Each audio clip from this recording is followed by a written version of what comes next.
Good morning, everyone. Well, it's a pleasure to have you among us as every Tuesday morning.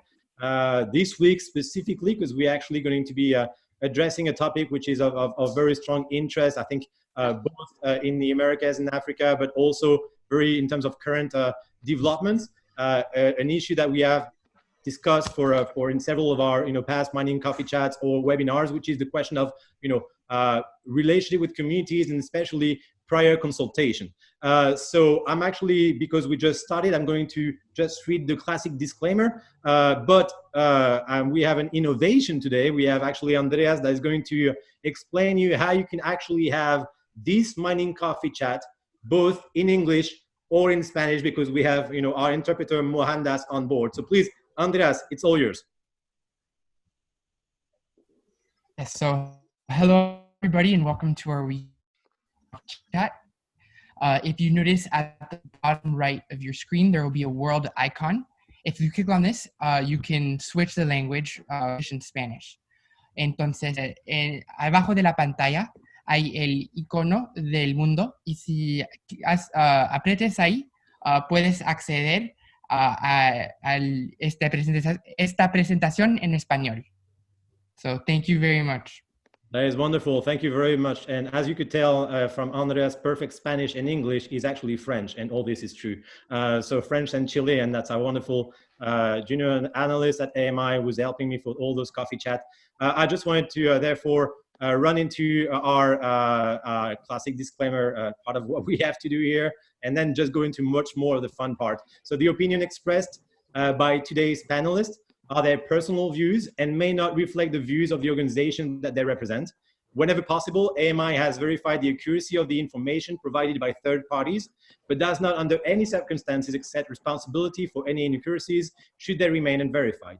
It is expected that webinar attendees will use the information provided in this webinar in conjunction with other information and with sound management practices.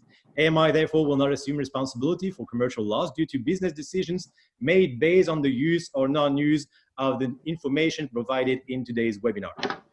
So this is really, and by the way, just to mention, we will also send that specific presentation on the chat of this Zoom. You have, as I mentioned, showed very quickly, you have a couple ways to go on our presentation. So basically, you have all the information on the chat. Basically, so we started with the legal notice, which is definitely not the best part to start with. So we can only do better from now on. I actually have some of my two closest friends and professional in the mining industry talking about this topic, which I think is very important. So prior consultation, consulta previa, and trying to see how from the legal standpoint to understand the structure and the recent developments in different countries, especially in the Americas, also maybe in Africa. And at the end of the idea, try to reframe the questions of relationship with communities, push towards more transparency, more citizenship, and better information at a time of COVID. So it's a very large agenda. Obviously, we're just going to be staying on the surface, but you can always reach back to us for more discussion. I'd like to turn first to El Mono Minero, as my good friend is better known, Stevie Gamboa. Stevie, it's nice to have you as part of this mining coffee chat. I can't be with you in Ecuador right now, but I'm happy to have you introduce the topic itself. I know you've been working on consulta previa and the legal aspect to it. Can you maybe just set the ground here for the conversation on the legal side? And by the way, before you do that, Stevie, I just also wanted to introduce Fiorella Rivera, who also is joining us on this panel. So after Stevie, obviously we'll turn to Fiorella. Fiorella has recently joined Innova Project Consulting, and she's just coming from the Ministry of Mining in Peru.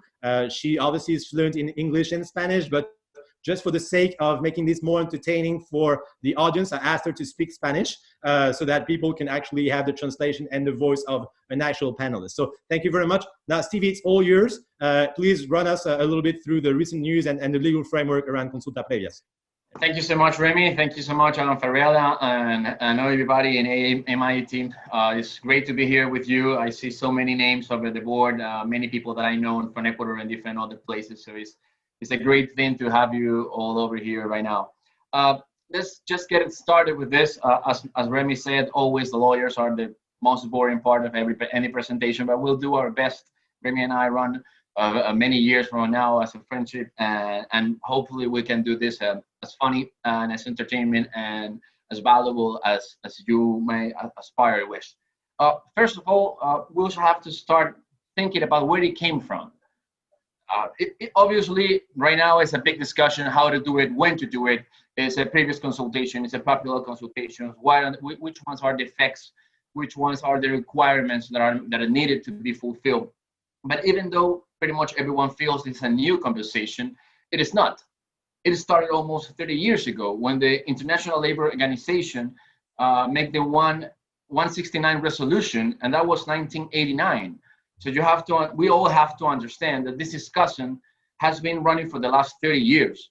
And even though it takes 3 decades of discussion, it hasn't fulfilled as well as we was needed or was supposed to be. Every country in the region, and I mean Argentina, Colombia, Peru, Ecuador, and of course, they all have different interpretations for this resolution, and they all has been trying to put it in order inside the proper regulation. So you might see in Ecuador that is the country that has the most news release constitution. We had this previous consultation in a constitutional level since 2008. But if you go backwards, you will see there are other countries like Peru that has a specific law that regulates the previous consultation. You will see Colombia that has many pronouncements done by the National Constitutional Court that implies the ways and the mechanism that should be applying to this previous consultation. But just for the good of the explanation and just for everybody to understand and to be in the same channel, let's make 3 big differences that I found appears in every country in the region. We have the previous consultation, you have the popular consultation, and you have an environmental consultation. And these 3 appears in pretty much every regulation in the region, but pretty much anyone knows how to do it and when to do it. So let's start with environmental consultation. Environmental consultation is usually part of the process to gain an environmental license. Is when you go and put inside in the communities, you go to the community and present all the environmental important information that the community might need, but not only to the community, but also to other regulators. That one is the environmental. It doesn't have an opinion, it doesn't have a resolution that says, it hasn't a veto option, and it one also says if the community is okay or not. It's most to present to them with the risks that this project will have in the community. The other one that became popular, and the name makes it, is the popular consultation, and this is some way to question people in a different place, in a different perspective, for someone to ask, and it has been done, and it has become a political issue. So everybody right now, it happens in Ecuador, it happens in Colombia, it happens in Peru, tries to make this popular consultation about doing or not doing a project. It doesn't matter if the project is about energy, it's about power, it's about mining. The whole idea is to make it a popular issue, a political issue.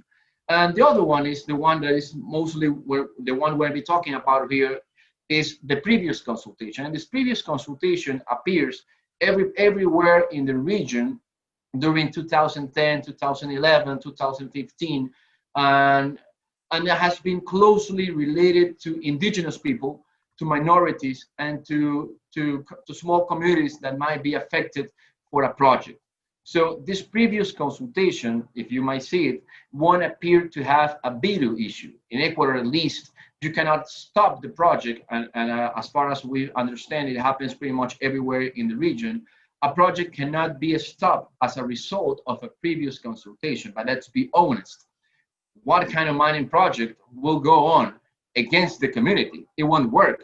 You have seen many cases in Colombia, mostly in Peru, where $1 million projects has stopped just to get this social license, this permit, this in favor opinion from the community. So Yeah, I agree with, and that's why it's so interesting. I mean, I like the fact that you put together the legal background and the history behind it, from the ILO 169 resolution, which actually gives us a grounding to a specific reading, obviously, of the capacity to develop, extractive projects or other projects in conjunction with communities, and understand the framing of the relationships. So that's where I like talking with you guys. I mean, both you, Stevie, or Fiorella, the lawyers. I'm not a lawyer, I don't have this expertise, but I think that's where we really match in terms of understanding beyond indeed the legal framework, which you actually set up very well, that it needs to be an understanding on the political and the political economy level, which is engaging with communities, creating values, being able to build the case for why is it that mining can actually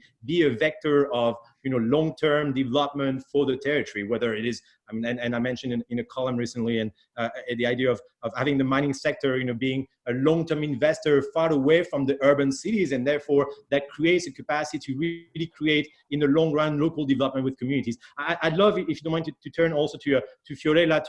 She has a very interesting presentation where she actually was giving the legal background, but also, I mean, there's all the different steps towards in the process of the prior consultation, where I think are worth mentioning. So, entonces, me voy a cambiar al español, Fiorella, entonces te paso la voz ahora para que le puedes presentar a nuestra audiencia cuáles son, no solamente el marco legal, porque ya lo mostró un poco en muy detalle, muy claramente a Stevie, pero que nos hable desde las etapas, quizás, y como unos casos concretos, y después podremos tener más una conversación. Me voy a mencionar que, por favor, que dejen sus preguntas en el chat. Yo veo que hay muchas ya que me voy a leer durante la presentación de Fiorella, y vamos a iniciar la conversación con eso. Entonces, just in English, please do any question that you have in the comment, in the chat option, and obviously we'll pick up this question and ask Fiorella afterwards. Fiorella, es todo tuyo, por favor. Listo, muchas gracias, Remi. A ver, pongo mi presentación.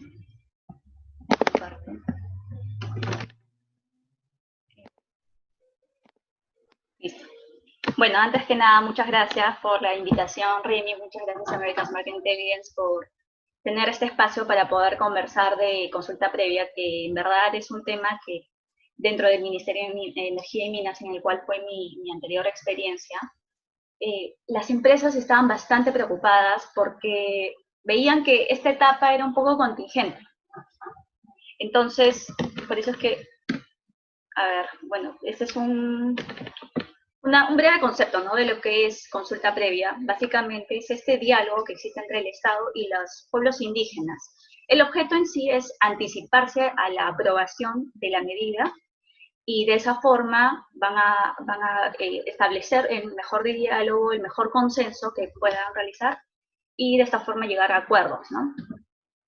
Bueno, claramente Stevie ha conversado y nos ha mostrado cuál es la normativa. Básicamente, todo parte y la raíz es del convenio 169, con lo que muchos países han ratificado. Ahora la diferencia está en cómo cada país ha implementado alguna cierta normativa para desarrollar el proceso de consulta previa. Bueno, en nuestro caso, en Perú, prácticamente desde 1995 hasta el 2011, no es que no se ha implementado una normativa interna. Sin embargo, eso no quiere decir que no se haya llevado a cabo la consulta previa. Entonces, al implementar esa normativa interna, lo que se ha hecho nada más es poner un poco más las reglas del juego. Ahora, dentro de todas estas normas, y bueno, para la gente que solo está hablando inglés, porque sé que hay gente de todo el mundo, acá básicamente fíjense en las fechas 1995-2011, y de ahí lo que sigue son los cambios que han habido de administración, o sea, quiénes van a ver la consulta previa. En un caso, al inicio lo veía, por ejemplo, acá vemos la Dirección de Asuntos Ambientales, luego pasó a la Oficina de Gestión Social del Ministerio de Energía y Minas, estamos hablando de proyectos de minería e hidrocarburos. Entonces, esto ha hecho tal vez de que para muchas empresas se pregunten por qué es que se dilata tanto los procesos de consulta previa, y muchas veces es por la propia administración, realmente hay que decirlo, de que eso puede dilatar un poco los tiempos. Ahora, hay algo que sí quiero señalar, que en diciembre de 2019 hubo una resolución que cambió un poco cómo es el proceso de consulta previa, en el sentido de que la oportunidad y acá, digamos, se vio de que se pueda favorecer un poco más al inversionista, porque antes tenías que terminar tu instrumento de gestión ambiental para poder recién iniciar tu proceso de consulta previa, lo cual muchas veces era bastante complicado por el inversionista, porque primero tenía que sacar su certificación ambiental y luego pasar al proceso de consulta previa, y eso dilataba un poco más el tiempo. Entonces, con esta resolución, digamos, de que se vio que se podía cortar el tiempo. Ahora, esta resolución, en verdad, hay cosas que se pueden explotar. Considero de que, ya les voy a comentar con las etapas, pues estoy por acá. La etapa de identificación son básicamente en la ley que tiene Perú, ponemos 7 etapas, que eso es lo que, de la forma en la cual se ha manifestado. Primero empieza con la identificación de la medida, es decir, por ejemplo, si es que una empresa quiere explorar o quiere explotar recursos minerales, entonces antes tiene que pasar por estas etapas. Empieza con la identificación de la medida, es decir, cuál es el ámbito que se va a consultar. Luego sigue con la etapa 2, que es la identificación de pueblos, es decir, los pueblos indígenas. Entonces, existen criterios objetivos y subjetivos para determinar cuándo es que se está hablando de pueblos indígenas. Posterior a ello, ya existe la etapa de publicidad de la medida, es decir, cuando se va a comentar a los pueblos indígenas qué es de lo que va a tratar todo este proceso de consulta previa. Ahí se pone quiénes van a participar, se pone también hasta el idioma, como que se fijan todas las reglas, cómo se va a llevar a cabo el proceso de consulta previa. Luego de eso ya empieza con la etapa de información, y todo esto tiene un plazo de 120 días como máximo. Si bien es cierto, la norma te dice eso, ahora en la práctica, bueno, lamentablemente no muchas veces es así, sino que se dilata un poco más. Una de las cosas que también es importante ver es cómo es que se lleva a cabo en otros países la consulta previa respecto a la exploración, para comprender un poco los tiempos, porque, como les dije al inicio, la preocupación muchas veces del inversionista es cuánto me está demorando, o sea, cuánto me va a demorar el tener que pasar por todos mis permisos para poder explorar, porque al día de hoy quienes más están, bueno, preocupados en los tiempos son las exploradoras. Entonces, si vemos Perú, por normativa, en la certificación ambiental, aproximadamente son 10 días, si es que son más plataformas, empieza a sumar ya hasta 6 meses, y luego tendría que pasar al proceso de consulta previa, que son de 6 a 12 meses, dando un total aproximado de 13 a 19 meses aproximado. Existen muchos casos que también va a ir un poco más.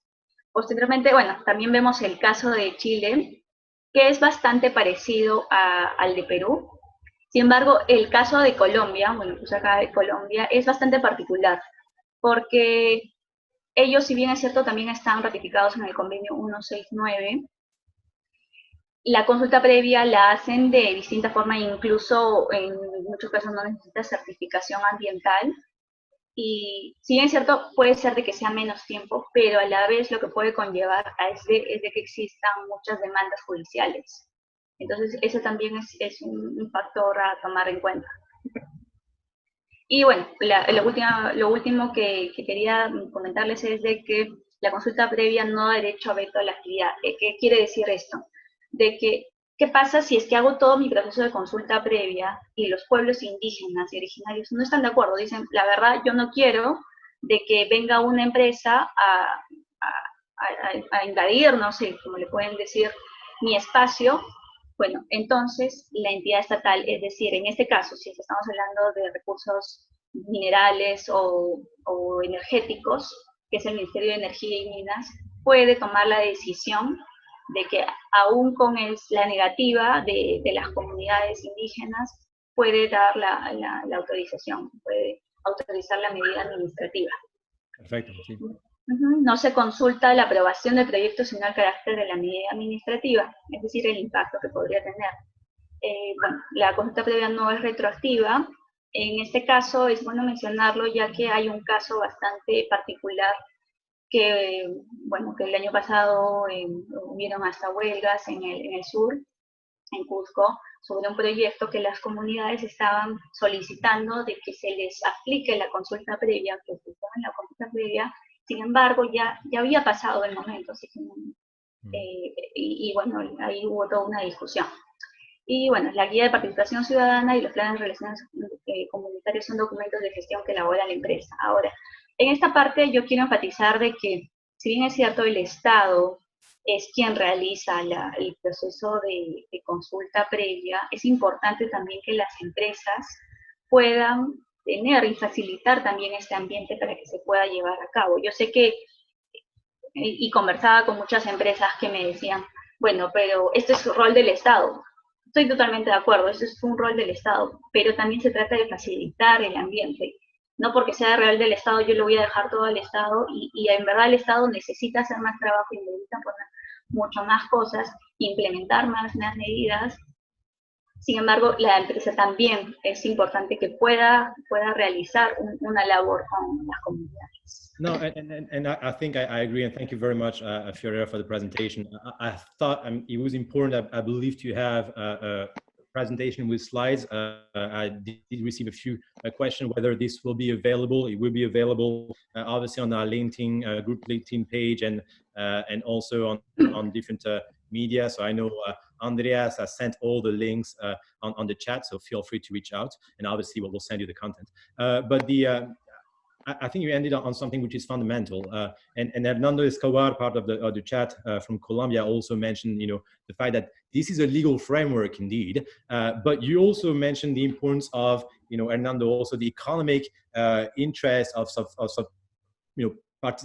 specific interests in different regions, political questions. So it's always this link between, lawyers that can be working for mining companies and political actors inside the government, which have a legal background, obviously, but understand that there is a large social component, and obviously everyone understands it, but they have the mandate to push towards this more social component and long-term economic development. And that's where we are into this, collaboration, between us, political economists and you lawyers, into trying to understand what that means in terms of corporate behaviors and strategies and kind of tools that can be implemented.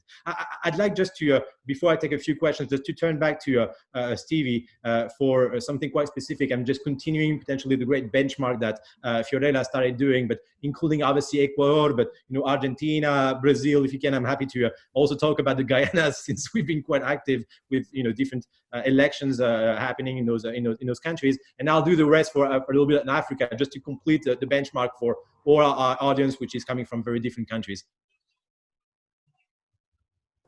Sorry, I was in mute. I was telling Remi in our little inside chat that I was trying to put some ideas in your mind, and probably you can start bringing questions related to those specific ideas. I'm going to put just 3 on you. The first one is every country in the region has been suffering about this political activism that has been previous consultation on the mining rights. That's obvious, and we all has been suffering for that. It happens in Ecuador, it happens in Peru, it happens everywhere else. But what has been also happening, and as a consequence of that, the genuine worries of the communities has been take off the table of discussion. And that is something that I would like to ask you, all of you out there, if you have noticed that. Because there are also, and there's always genuine worries about inside the community about the environmental affections, environmental contamination, related to workforce. And many times it has taken off the table, and we have preferred to discuss against exactly people, the person, the political activism. So that's something that I want to put in the table. We have to always try to take a very good notice for those worries, because those worries are the ones that we have to fight against, and we have to do it with specific and public and transparent information. That's the only way to fight these really worries. It's just genuine worries. The other one is it's like a principle. Every previous consultation or every worry about the communities has to be strongly related to the good neighbor principle. We have to understand that any project, including mining projects, we're a new neighbor. We have to be a good neighbor. When you get a new neighborhood, what do? You close your house, you close your door, you put a fence and don't want to see anybody, or the opposite. You want people to know that you are in there and you want to be friendly with your neighbor. So this good neighbor principle is something that we all have to share, and probably we'll have to take a discussion about it. And the other one is the decision making. We strongly believe that the decision making happens in the government, and the government cannot decide against and cannot rule against community worries. So we have to understand that a good neighbor, we have to make our neighbors part of every decision that we take in the project since day one. And that is something that is called the opportunity to the stakeholders to be a part of the decision making, but all have to be a part of it. And which one have to be in there? And then I see over here this Carlos Cante. He was a vice minister of mining in Colombia a few years ago. We had an MEM interview with him a couple of weeks ago, and we were discussing this, and he can explain a lot of it. We were talking about these questions, you know, how to do it, when to do it, who has to be consulted, when it has to be consulted, how it has to be consulted. Fiorella was giving us the feedback from how Peruvian regulation, Peruvian legislation says how to be done in Peru, but it happens everywhere else. So when we're talking about royalties, for example, the first thing is that we feel that companies want to know is how much it's going to cost, how much I'm going to pay. But that's not the important issue, because that is a financial issue. The important issue here is who is going to be paying these royalties, but who also is going to be receiving these royalties, and how are they going to be receiving them, and how are they going to be able to spend it? Are the local governments be able to receive directly money? How much money do they have? The opportunity to be a decision maker about that money, or they just have to receive what the central government want to give to them as far as they feel like should be right. The other thing in a good neighbor issue is when we have to appear to any community related of our area of influence, when to have to appear to them before, during, before exploitation, before exploration. I think we have to appear to them as the say zero, because we are the new neighbor and we have to be with them, and they have to know that we are going to be there. You have to know that you can knock someone's door and ask for help if you are needed. And as part of the decision maker that we were talking a few minutes ago, and everybody asked, all right, they have to vote in the previous consultation, but they don't have to vote about anything else. So $1 million, $1 billion project can be a stop, could be a stop just for one day decision. And that is the wrong way to see this. The previous consultation has to become a long-term process, as the mining sector is a long-term business. We have to be talking about 10, 20, 30, 50 years, where many decisions has to be made, and communities has to be part of that decision making. So, I mean, I appreciate, I mean, I think that makes a lot of sense. I like the three pillars that you mentioned. I put them actually in the chat. Obviously, the question of royalty is essential. It's essential in Colombia because it's been changed under the Santos administration. Now there's talks about changing it again. It's essential also in Ecuador. Obviously, I'm more into the processes. How it's not only about the amount. It's indeed about what is the transfer and who are the institutions which are holding of these funds and how they actually disperse it. So I think that was very important that you bring it up.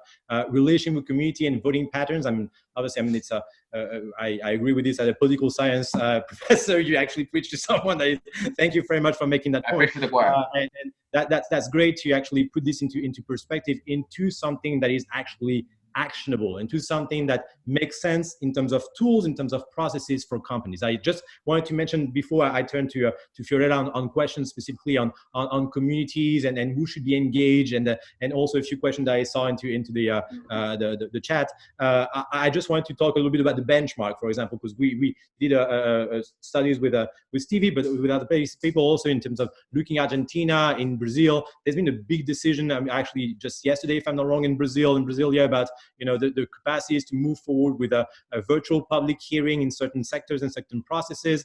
There's very interesting best practices that we're lucky to have a very interesting partner, mining partner with whom we work, that actually allowed us to develop this knowledge on virtual public hearing, on being able to connect with community, with platforms, and that's something that we definitely will talk about in the future. But then when you actually talk about the money, the processes, engaging with communities, looking at voting patterns, looking at obviously disbursement of money and the tools, then the question becomes, how do you make it inclusive?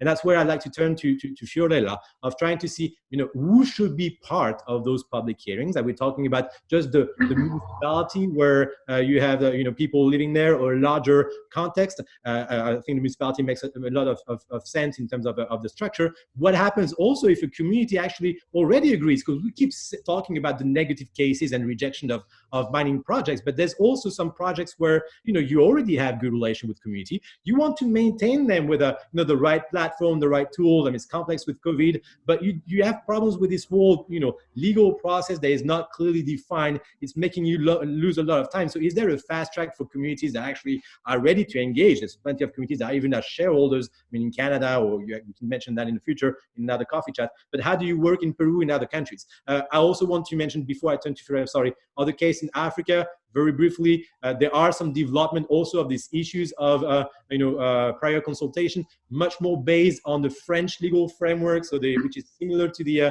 Latin American, but it's not common law, okay? And it's very interesting to look at this in different countries. We'll probably do something specific. And all the tools that are being developed in Latin America because of ILO 169, specifically for the last 30 years, a knowledge from the legal side of the story, from the political economy side of the story, is replicable, obviously, to Africa, because those are issues that are now arriving to Africa. They're not, most of them, just 2 countries in Africa, if not wrong, maybe 3. Hope I'm not wrong.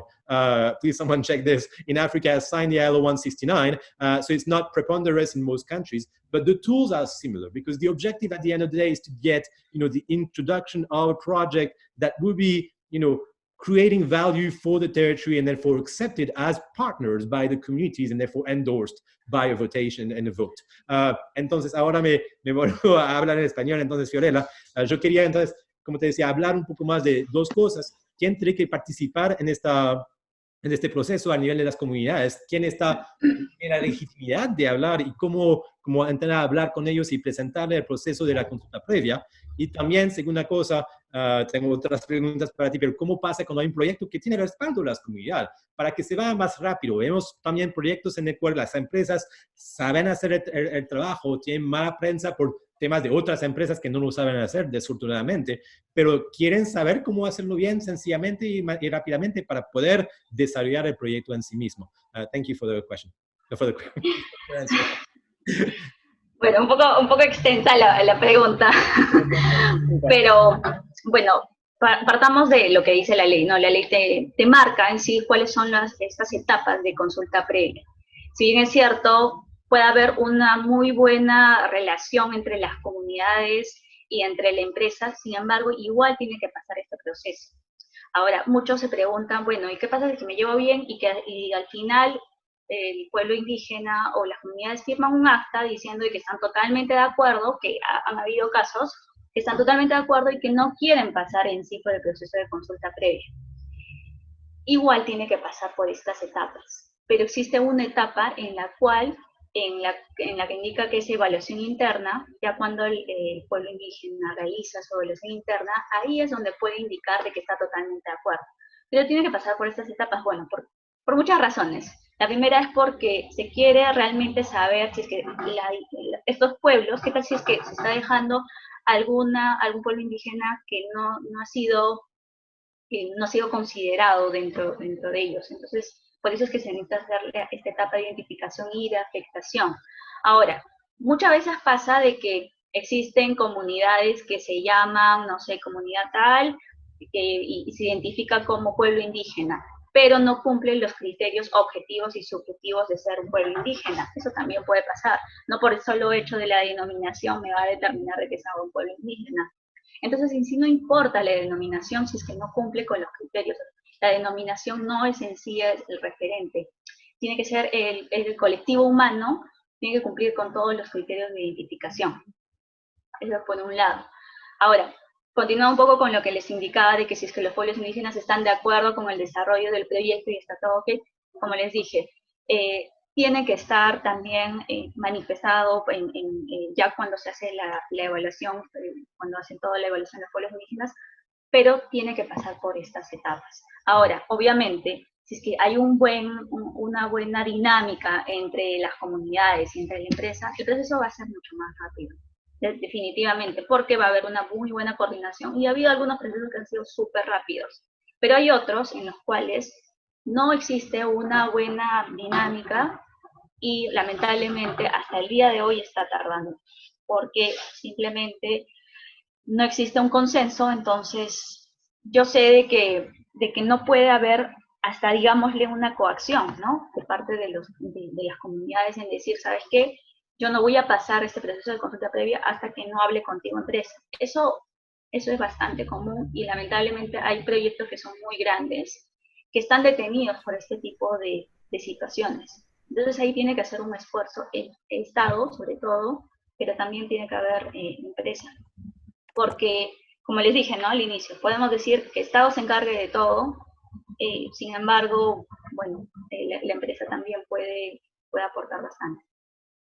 No, me parece, soy muy de acuerdo. Quiero mencionar una cosa también, que estamos hablando de etapas, estamos hablando de una pregunta interesante también que dice como, entonces hay que hacer una consulta al momento de la exploración, pero después también cuando el producto está en desarrollo, y entonces son dos. La verdad es que para mí son múltiples de todas maneras. Para que sea un éxito una consulta previa, es el resultado de un trabajo previo, es un trabajo que no empieza al momento de la consulta previa, hay que organizarla, sino es solamente presentar el proyecto con las bases científicas, porque la ciencia está a favor en muchos casos, muchos proyectos, unos no, pero en muchos proyectos está en favor de los proyectos mineros si se lo explica bien, si se lo menciona, si hay una posibilidad de poder vincular este conocimiento y hacerlo socializar de manera más eficaz, que es el caso hoy.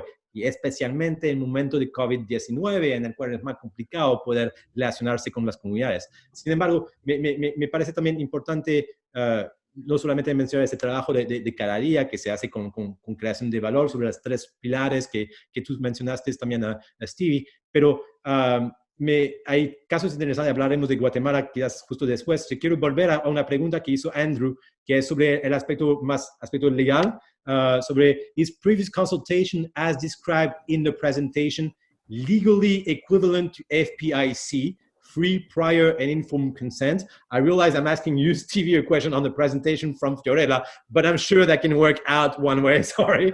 So please give us your perspective on this. And any question also on the, let's close a little bit more on the question of, if you're aware of Guatemala, also if you're aware on other countries, that'd be very interesting. There was a question specifically from Gabi Roca. That's a country of very, very interesting. In Guatemala, we worked a lot on this for counterparty risk assessment in the past. That's where actually the whole issue of indigenism and private consultation, even before some cases that we talked about already happened. I mean, the whole issues with obviously Tower Resources and Gold Corp and other there. So it's a very interesting case. I'll be happy maybe to just do a coffee chat on Guatemala in the future. But just, as I said, very long question. I do realize. So go back just to the first question on Andrew Orwell, please. That'd be wonderful. Oh, thank you so much. Thank you. Say hello to Andrew. Well, I also read some of the questions. I can show you over here, and I will doing the homework. So Andrew, yes, this is pretty much the same. We're talking about this, pretty much the same. The thing is this clear and informed consent that is required in some places is pretty much close to this previous consultation, because the principles are just the same. It's just the same, but not exactly the same. Why? Because every country that is applying this 169 in every regulation has to establish how to do it. How to do it.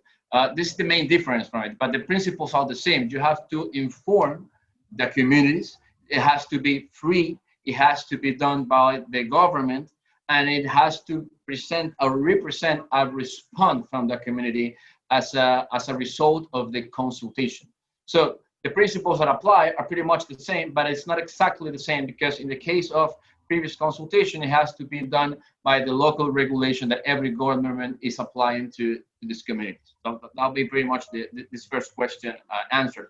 I saw someone else. I'm sorry, Remi, I don't want to take you the host decision, but I saw someone named Escobar, last name probably Escobar, and yeah, he was explaining us what can we do if ONGs, non-governmental organizations, are just trying to work, are just trying to block. They keep blocking the projects. Well, I agree with you. Some of them are like this, not all of them. Like not all mining companies are good with social relationships. But there's something that has to be done, and the government has to work, and the companies has to work with this. That is the transparency of the information. People can only lie to the communities if they don't have somewhere else to look at. If we as a company provide transparent information for the communities, but for everybody else, it's more difficult to lie. A lie is a lie during the period that it keeps you out of light. But when you bring light with the transparent information, probably you can start arguing with these ONGs through this process, to this access to information. Another one says, and Gaby Roca make a very good question. He says, all right, what happens to the projects that people is happy to, the companies is happy to be, to work with the communities? Communities have acceptances, they are very close relationship, but the government, the central government, the state has no resources. What happened with the government is the one that's running out of money. So they put you in a long waiting list with a process that they don't have money enough to bring. Well, that is one of the issues that when they were talking before to these three pillars. I think royalties that come from the mining sector should be invested in different issues. And one of them is to make a very good previous consultation process.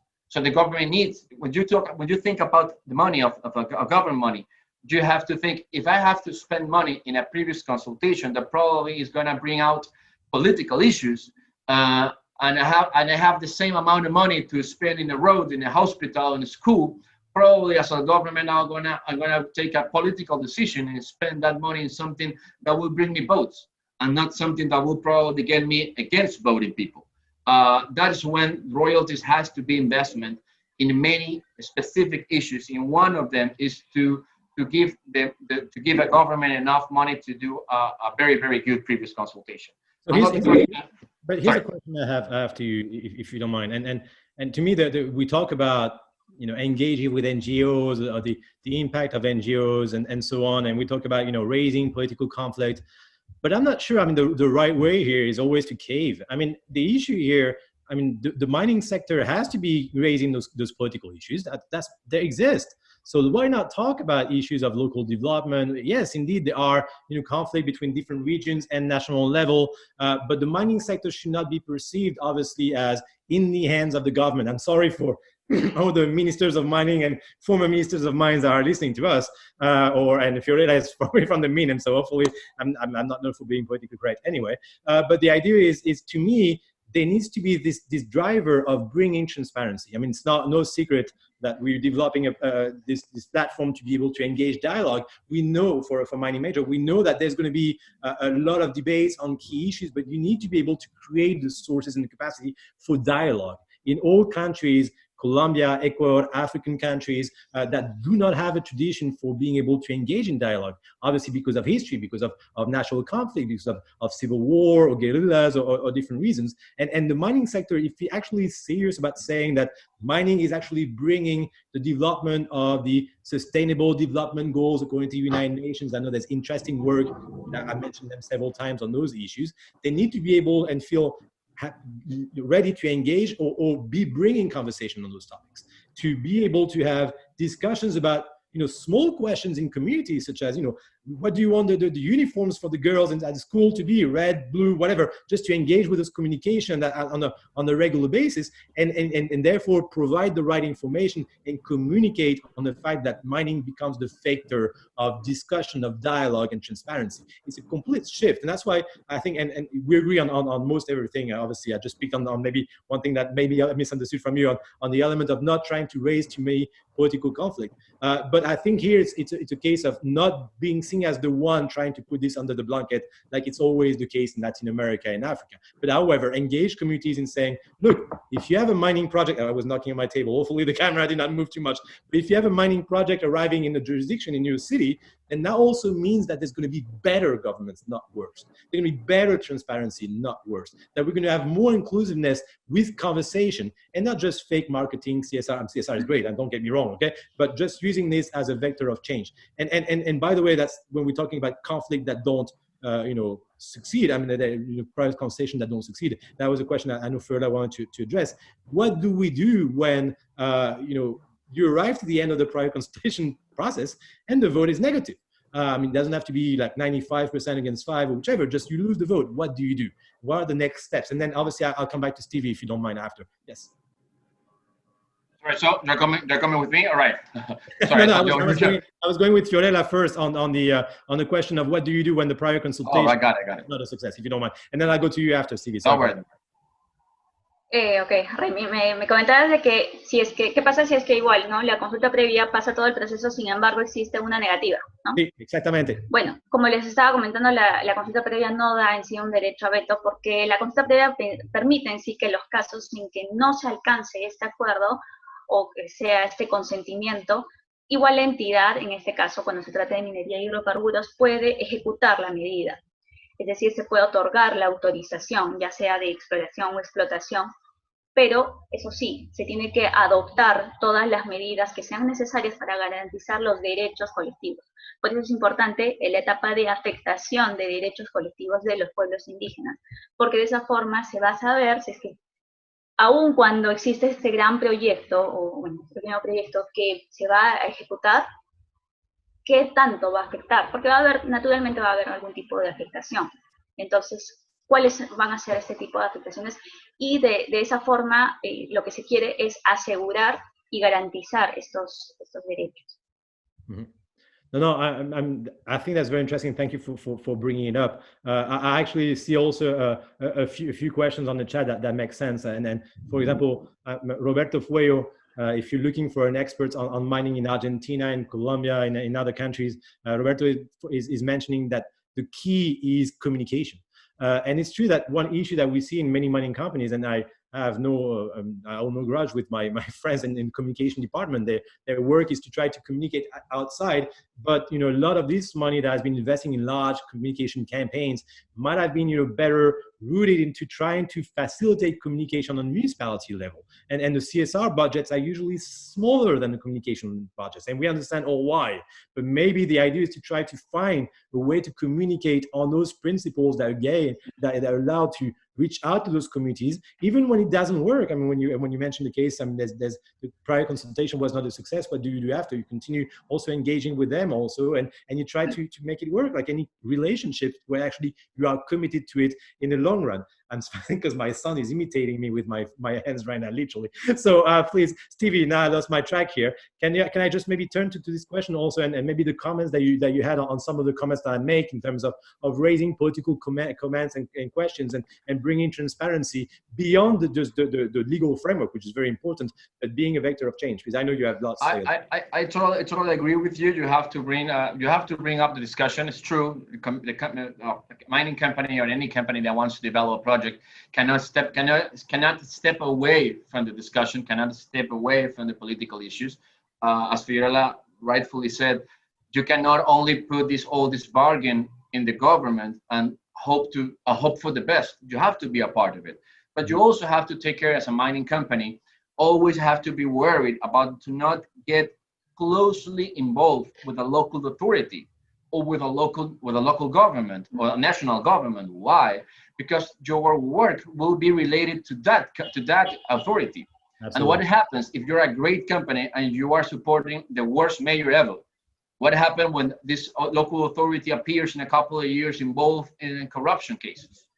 So you have to bring the discussion to the people. You have to be transparent to the people. You have to bring them information, and you have to work closely with the local authority. But you have to draw a very, very wide line so people won't relate you with the authority, because this local authority in the time will say and will make think to the community, if you want this project to go, if you want to keep your works, you have to be with me.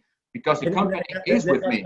That's where academia as a role was becoming a very interesting vector of communication, meaning that the mining companies, extractive companies arrive with, schools of mines. I mean, obviously we know a lot of our common friends are heading schools of mines in different countries in Latin America. And there's sometimes, feathers that are ruffled and relationship that add a little strength for different reasons.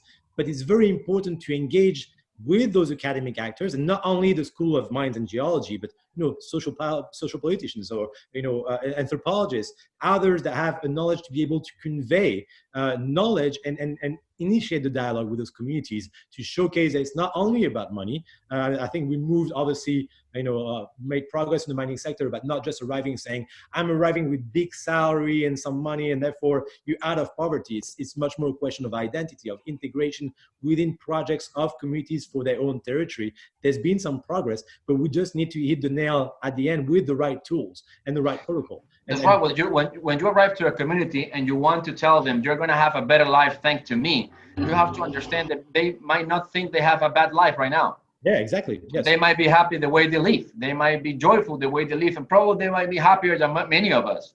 But again, even if they have to communicate right with the idea. But even if they're happy and they're doing well, that doesn't mean because there's going to be a mining project that they're not going to be happy. Of course, but the question, penalties for the communities and raising development. Yeah. In Peru, yes, in Peru, I'm sure Fiorella has plenty of cases. We talked about Tia Maria. We talked about different projects, Las Bambas, others in Peru. There's a lot of different distinct situations in Peru. I don't know if you want to give us a little more, maybe a state of a little bit feedback about that, and of course a question from Fernando Escobar that I think is very good. Fernando was telling us that that the community is the only one who has to be receiving this compensation when you have a mining project. And I'm sorry, I'm against that. I don't think the community or the local government or the communities that might be directly or indirectly affected has to be the ones who has to be receiving this compensation. I think actually this compensation concept is something that we have to take out, because when you say compensation, you are including that something bad is going to happen. So I have to pay back to you. And a mining project, an energy project, or any main development project is not about compensation. It's about getting something good for the people and also getting something viable in a business. So I don't think it has to be about compensation. That's what I was talking about right now with Remi. I don't think we have to present to the people the opportunity that life-changing project, because they might not think the life is bad at all. Yeah, but we have to present this good neighbor issue. When you are a good neighbor, you say, you know what? I have a new way to prepare a barbecue. You want to know how to do it? I have a new way to cut my grass. You want to know how to do it? I have good ideas that will represent something better, maybe a better way to do something that you are already doing. You want to be a part of it? That's the way a good neighbor works. And that's the way the companies, mining sector, energy power sector have to be working. They have to be presenting something that might be good for them, might be a better way to do, and always have to respect the way they're doing it right now, because we cannot go around and changing people's minds. Stevie, I agree with you. First of all, I'm just having a thought for the interpreter right now, because we became so much not emotional, but passionate about the topic. I mean, it happens. And I've been speaking very fast. I'm sure, Mohandas, thank you very much for translating in both languages while we speak. I do appreciate. Ahora me voy a volver a hablar un poco en español porque quiero también que, por supuesto, hablar con Fiorella y poder decir como esos temas de buenas prácticas. Ahí nos escuchas hablando de temas de relacionarse con comunidades. Hubo trabajos muy bien hechos con la Embajada de Canadá, con el MINEM también. Yo sé que de toda esa plataforma en el trabajo que hizo todo el equipo de Augusto Cauti, que podemos hablar también, y contigo, Fiorella, este tema de las plataformas que han sido desarrolladas por esos temas en Perú, y quizás si nos puedes dar de las buenas prácticas de unas empresas que tú dirías que están haciendo un trabajo interesante, quizás no las que podemos pensar, pero de tu conocimiento. Gracias. Okay. Bueno, sí, es cierto. Se han desarrollado bastantes plataformas. Igual existen algunos proyectos que tienen que madurar. Por ejemplo, está Remi, que es bastante conocido por el sector. Incluso muchos quieren impulsar que básicamente es un diálogo que va a existir entre la empresa, entre las comunidades, entre el Estado, donde existen varios actores que pueden intervenir y también ahí pueden conversar acerca de las mejores prácticas que se pueda desarrollar en pro de la minería, ¿no? Para que se pueda desarrollar sin ningún tipo de problemas. Existe esta, esta iniciativa que, como les digo, falta madurar. Igual entiendo de que ahora con el nuevo ministro, en Chaustegui, este espacio de RIMAI va a avanzar mucho más. Otra iniciativa también que puede ser muy útil es el Fondo Social, el FAS, el famoso FAS, que si bien es cierto, en estos, ¿cuál es en sí el objetivo de este FAS?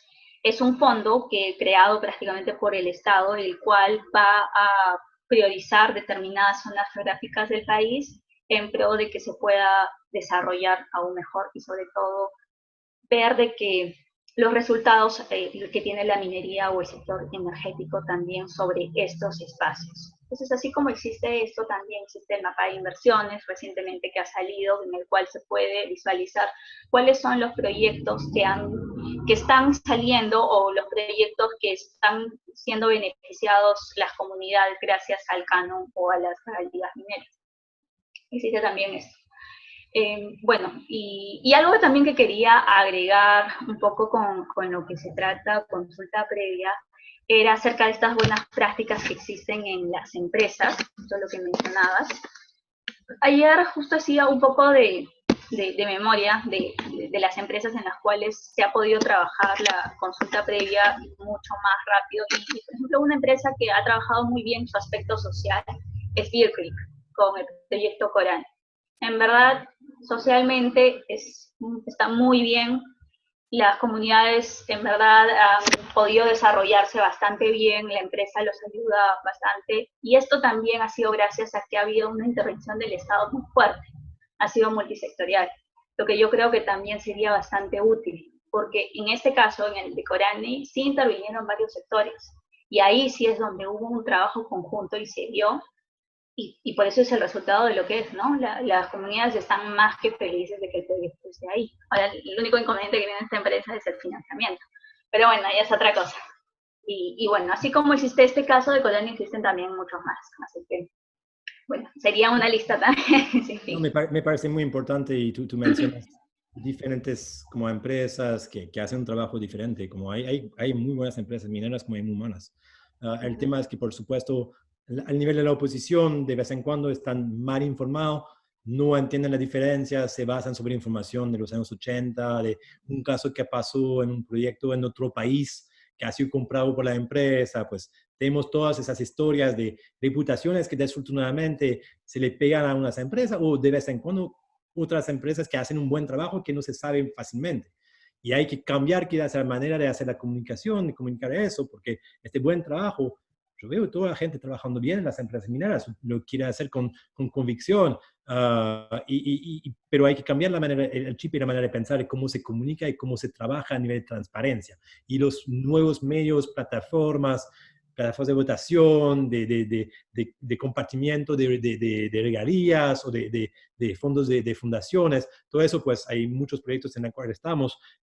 Es esencial que se lo lleve bien en la dirección del proyecto. Tú hablaste de diferentes empresas. Una empresa china, por ejemplo, hay una mala fe o mala reputación sobre unas empresas chinas. Por supuesto, en la historia, tradicionalmente, unas empresas chinas han hecho un peor trabajo que las canadienses, vamos a decir, pero no significa que todas son iguales. Y hay que entender mucho mejor el caso de debida diligencia en tiempo de que hay muchas personas que no pueden viajar más, que no tienen la posibilidad de hacer las visitas en el proyecto de minas, que aún cuando lo hacían, fueron visitas de todos esos 3 días en el cual se les mostraba a 2 indígenas que decían, me encanta la mina, ok, está exagerando. Pero el tema es que hay que tener un trabajo mucho más cotidiano y mucho más directo con las comunidades mismas. Me estoy dando cuenta que son las 11:59, que normalmente acabamos a las 12. Como decía, se puede seguir con nosotros. Si no me molesta, me gustaría darles a Stevie las últimas palabras. si nos puedes hacer una conclusión entonces sobre consulta previa en menos de 2 minutos, como lo sabes hacer. That's going to be the hardest thing to do. But all right, let's just get some ideas on the table, and hopefully we can be discussing this in the future. We have to understand that previous consultation is not the same that the other consultations. We have to take that as an idea. There are popular consultations, pre-legal consultations, environmental consultations. Previous consultation is the only one that has come from the 169 resolution. That's probably one of the ideas. So that way we don't get confused about this in the future. The other one is unusual politics that the previous consultation is done and ruled by the national government, and just a bit with the participation with the mining or the energy power sector company, and that's something that I think has to be changed, has to be done. We have to be a part of it, more active part of it. The previous consultation has been received in most of our regions as a one opportunity question that might happen once in a lifetime, and that thing is that's wrong.